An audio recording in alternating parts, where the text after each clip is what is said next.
दोस्तों, आज की इस बौद्ध की कहानी के माध्यम से आपको कुछ ऐसे तरीके पता चलेंगे जिससे आप धोखा खाने से खुद को बचा सकते हैं।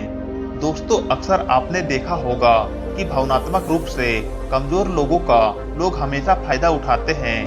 कभी न कभी हम सबने देखा होगा कि अपने आसपास जो भी इंसान नरम दिल का होता है, यानी कि भावनात्मक रूप से दयावान होता है, वह बेचारा अपनी करुणा से बस दूसरों की सहायता तो कर देता है, लेकिन बदले में उसे हमेशा धोखा ही मिलता है।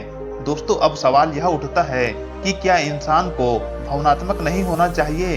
क्या उसे दूसरों पर भरोसा नहीं करना चाहिए? दूसरों की सहायता नहीं करनी चाहिए? क्या दयावान और संवेदनशील होना कोई गुनाह है या फिर कोई गलती है? दोस्तों, यही इस कहानी के माध्यम से जानेंगे। दोस्तों, बहुत समय पहले की बात है। एक बार एक युवा लड़का जंगल के पेड़ों पर मुक्का मार रहा था। वह बड़े जोर जोर से मुक्का मारे जा रहा था। वह अपने माँ का गुस्सा निकालने की कोशिश कर रहा था। शायद उसको किसी ने धोखा दिया था या फिर उसके साथ बहुत बुरा हुआ था, जिससे वह बहुत ज्यादा परेशान था। उसे कहीं भी शांति नहीं मिल रही थी। वह लगातार उस पेड़ पर मुक्के मारे जा रहा था, जिससे उसकी उंगलियां लहूलुहान हो चुकी थी। इस जंगल में एक शीतल सा पानी का झरना था। वहां पर एक बौद्ध भिक्षुक रोज संध्या काल के समय स्नान करने आया करते थे। यह उनका रोज का नियम था। आज जब वह बौद्ध भिक्षुक इस रास्ते से स्नान करने के लिए उस जंगल में आए तो उसने उस लड़के की हालत देखी। वह जोर जोर से चीख रहा था, रो रहा था और लगातार मुक्के मारे जा रहा था। उस लड़के के आसपास कोई मौजूद नहीं था। इससे उस भिक्षुक को उस युवक की चिंता होने लगी। भिक्षुक ने सोचा कि कहीं मैं इसे ऐसे ही छोड़ दूं और कहीं यह आत्महत्या कर ले तो। ऐसे विचार आने के बाद भी वह कुछ नहीं बोले और लगातार उस युवक की तरफ देखे जा रहे थे। भिक्षुक एकदम चुपचाप खड़े हुए थे और उसने युवक से कुछ नहीं बोला। बस वह उसको लगातार देखता रहा। कुछ देर तक तो उस युवक ने उस भिक्षुक को नजरअंदाज किया, लेकिन कुछ देर बाद उस युवक को अजीब सा लगने लगा। उसने सोचा कि ना तो यह भिक्षुक मुझे देखे जा रहा है और ना ही कुछ बोल रहा है। इसका क्या मतलब है? बड़ा अजीब आदमी है। ऐसे ही विचार उस लड़के के मन में उठने लगे थे। जब कुछ देर बाद भी भिक्षुक कुछ नहीं बोले तो लड़के ने अचानक से उससे पूछा, म्यांमार, आप अपने रास्ते क्यों नहीं चले जाते? आपको क्या मतलब? खड़े हुए मुझे देख क्यों रहे हैं? फिर भिक्षुक ने बड़े शांत स्वर में कहा, बेटा, मैं तुम्हें रोक नहीं रहा हूँ, तुमसे कुछ नहीं कह रहा हूँ, तो तुम्हें मुझसे क्या परेशानी है? मेरे ही तरह यह पेड़, यह पक्षी, यह सब तो तुम्हें देख ही रहे हैं। जब इससे तुम्हें कोई परेशानी नहीं है तो मुझसे क्यों परेशानी है? यह सुनकर वह लड़का जोर से चीख कर बोला, मुझे सबसे परेशानी है। मैं सबसे नफरत करता हूँ। यहाँ पर सब धोखेबाज, गद्दार होते हैं। कोई किसी का नहीं होता इस दुनिया में। और इस तरह बोलते बोलते वह फूट फूट कर रोने लगा और रोए जा रहा था। और बौद्ध भिक्षुक उसे देखे जा रहे थे। वह उसे चुप कराने की कोशिश भी नहीं कर रहे थे। यह बात तो उस लड़के को और ज्यादा अजीब लगी। अब रोना छोड़कर उस लड़के ने चुप होकर उस भिक्षुक से कहा, बड़े अजीब आदमी है आप। आपके सामने कोई इंसान दुखी है, परेशान है और आप उसे चुप भी नहीं करा सकते हो। आपके मन में बिल्कुल भी संवेदना नहीं है। आपको अपने साधु होने पर लाजमी होना चाहिए और ऐसे ही ना जाने क्या क्या जली कटी बातें वह युवक उस भिक्षुक को सुनाने लगा। कुछ देर बाद जब युवक का सारा गुस्सा निकल चुका था, तब भिक्षुक ने बड़े ही शांत स्वर में कहा कि बेटा, कि आज मैं तुम्हें कंधा दे सकता हूँ, तुम्हारे आंसू पोंछ सकता हूँ, लेकिन इससे तुम्हारी समस्या का समाधान नहीं होगा। कुछ देर के लिए तुम्हारा मन बहल जाएगा, बस उसके बाद वही जिंदगी, वही लोग जो तुम्हें आज कंधा देने के लिए भी तुम्हारे पास नहीं है। फिर से तुम इस जिंदगी में लौट जाओगे। कोई तुम्हें धोखा देगा, कोई तुम्हारा फायदा उठाएगी और तुम अपने मन को ऐसे ही तकलीफ पहुंचाते रहोगे। तो आंसू पोंछने की बजाय तुम्हें मुझसे कुछ ज्ञान की बातें लेनी चाहिए, जिससे तुम्हें जीवन में कोई भी धोखा ना दे सके, तुम्हारी अच्छाई का कोई भी फायदा ना उठा सके। बेटा, याद रखना, आंसू पोंछने वाले तो तुम्हें बहुत मिल जाएंगे, लेकिन ज्ञान और सही समझ देने वाला कभी कभी कोई इंसान मिलता है। भिक्षुक ने उसे बताया कि मैं पास ही झरने में स्नान करने के लिए जा रहा हूँ। वहाँ पर बहुत ही शीतल पानी है। अगर तुम चाहो तो तुम भी मेरे साथ चल सकते हो। यहाँ पर अकेले परेशान होने से अच्छा है कि तुम झरने के शीतल पानी में स्नान करो, जिससे तुम्हारा दिमाग, मन, मस्तिष्क और तुम्हारा शरीर का सब कुछ पवित्र हो जाएगा। यह सुनकर वह लड़का उस भिक्षुक के पीछे पीछे चल दिया। जंगल के बीचों बीच रास्ता झरने की तरफ जाता था। जंगल में सन्नाटा छाया हुआ था। उनके पैरों तले सूखे पत्तों की चरमचराने की आवाजें पूरे जंगल में गूंज रही थी। आज पूर्णिमा की रात थी और आसमान में चांद अपनी उजली रोशनी उस जंगल में फेंक रहा था। उस रोशनी में दोनों उस झरने की तरफ बढ़ते चले जा रहे थे। रास्ते में चलते चलते उस युवक ने उस भिक्षुक से कहा, मायनवर, आपकी जिंदगी मस्त है। आपको किसी चीज की कोई परेशानी नहीं है।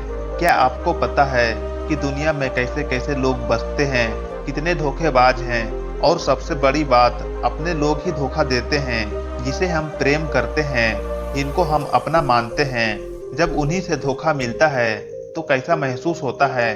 कभी कभी तो ऐसा लगता है कि भोले और दयालु लोगों के लिए यह दुनिया नहीं बनी है। यह दुनिया सिर्फ धोखेबाजों के लिए है। वही यहाँ पर फलते फूलते हैं, वह आनंद से जीते हैं, और हमारे जैसे लोग जो दूसरे की सहायता करते हैं, दूसरों को अपना मानते हैं, वह हमेशा जीवन भर दुख में रहते हैं। यही जीवन का सत्य है। यही संसार है जिसमें हमें रोज घुट घुट कर मरना पड़ता है। आपने सही किया, ऐसी जिंदगी को त्याग दिया, पीछे छोड़ दिया। अब बस अपने में मस्त, किसी से कोई परेशानी नहीं है, किसी की कोई चिंता नहीं है। और मैं भी सोचता हूँ कि मैं भी संन्यास ले लूं और छोड़ दूं इस दुनिया को। यह सुनकर उस भिक्षुक ने कहा, बेटा, तुम्हें क्या लगता है सन्यासी जीवन बहुत आसान होता है? भिक्षुक ने बड़े शांत स्वर में कहा, तुम्हें तो 2 वक्त की रोटी बहुत आसानी से मिल जाती है। हमें तो कभी कभी वह भी नसीब नहीं होती। अगर मिल जाए तो हम खा लेते हैं, वरना हमें तो भूखा ही सोना पड़ता है। यही सन्यासी जीवन है। हमें हमेशा नीचे सोना पड़ता है, सिर्फ एक लंगोट में रहना पड़ता है, चाहे कैसा भी मौसम क्यों ना हो। बेटा, यह सब तुम्हें आसान लगता होगा तो तुम भी सन्यासी बन जाओ। फिर युवक ने कहा, गुरुजी, आप ठीक कहते हो। संघर्ष तो दोनों तरफ है, सांसारिक जीवन में भी और सन्यासी जीवन में भी। जैसे सांसारिक जीवन भी अच्छा है, वैसे सन्यासी जीवन भी अच्छा है, लेकिन तब तक जब तक घर परिवार में सुख शांति बनी रहे, धोखा ना मिले, हमारे लोग हमारा फायदा ना उठाए, हमसे झूठ ना बोले, हमें धोखा ना दे, तो जीवन जीने का आनंद होता है। वरना तो जीवन सिर्फ नरक हो जाता है। फिर भिक्षुक ने कहा, देखो, संन्यास अपने मन से लिया जाता है। जब हमारा मन कहता है कि हमें संन्यास के मार्ग पर सफलता हासिल करनी चाहिए और आगे बढ़ना चाहिए, तो संन्यास जीवन सफल हो जाता है। लेकिन तुम अपने घर से परेशान होकर, दूसरे लोगों से परेशान होकर सन्यासी बनना चाहते हो तो तुम्हारा सन्यासी जीवन भी कभी सफल नहीं होगा। इससे अच्छा तो तुम सांसारिक जीवन में अगर कुछ तरीके, कुछ नियम अपनाओ तो दूसरे लोग तुम्हें धोखा नहीं दे पाएंगे। सबसे पहले तो यह समझो कि धोखा उन्हें ही मिलता है जो भावनात्मक रूप से कमजोर होते हैं, जिनका दिल जल्दी पिघल जाता है, जो दूसरों को दुख में नहीं देख पाते। ऐसे लोगों के साथ धोखा होने की संभावना ज्यादा होती है, क्योंकि कोई भी आदमी अपनी परेशानी बताकर, अपने को दुख में बताकर तुम्हारा फायदा उठा सकता है। क्या पता वह झूठ बोल रहा हो या फिर वह दुखी होने का नाटक कर रहा हो, लेकिन आपको तो सच ही लगेगा। उसके कुछ समय बाद आपको पता चलता है कि आपके साथ धोखा हो गया। उसके बाद आपका मन अंदर से टूट जाता है। इसलिए सबसे पहले इस बात का ध्यान रखना कि किसी भी व्यक्ति को यह एहसास मत होने दो कि तुम भावनात्मक रूप से कमजोर हो। अंदर से तुम्हारा दिल नरम है। अगर उन्हें यह कमजोरी पता चल गई तो वह कोई न कोई जाल रचकर आपका फायदा उठाने की जरूर कोशिश करेंगे। चाहे आप अंदर से कितने भी संवेदनशील क्यों न हो, दूसरों की मदद करने वाले क्यों न हो, लेकिन किसी को एहसास मत होने दो। ऊपर से कठोर बने रहो। जब लोगों को लगेगा यह आदमी कठोर है, तब वह लोग जो झूठे हैं, मक्कार हैं, वह आपके पास आएंगे ही नहीं। वह उनके पास जाएंगे जिन्हें वह आसानी से मूर्ख बना पाएंगे। और दूसरी बात समझने की यह है, हम बहुत जल्दी दूसरों पर विश्वास कर लेते हैं। हमारा जल्दी विश्वास करने की आदत ही हमें हानि पहुंचाती है। 2 दिन मिले हुए होते ही नहीं है और तुम एक दूसरे के हो जाते हो, एक दूसरे पर पूरा भरोसा करने लग जाते हो और यह भरोसा तीसरे दिन टूट भी जाता है। फिर तुम्हें धोखा मिल जाता है, तुम परेशान हो जाते हो। इसलिए समय दो। किसी भी चीज को, किसी भी रिश्ते को आगे बढ़ाने के लिए समय की जरूरत होती है। समय के साथ तुम्हें सामने वाले इंसान की अच्छाई या बुराई का पूर्ण रूप से पता चलता है।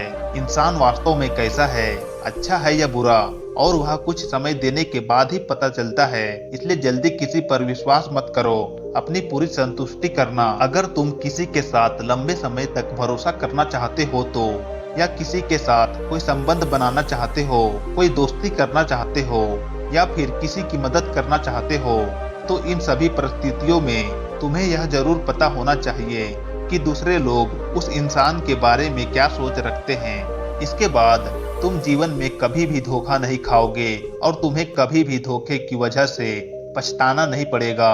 इस तरह की बातें करते हुए भिक्षुक और वह लड़का दोनों जंगल से बाहर आ गए और अपने अपने घर को चले गए।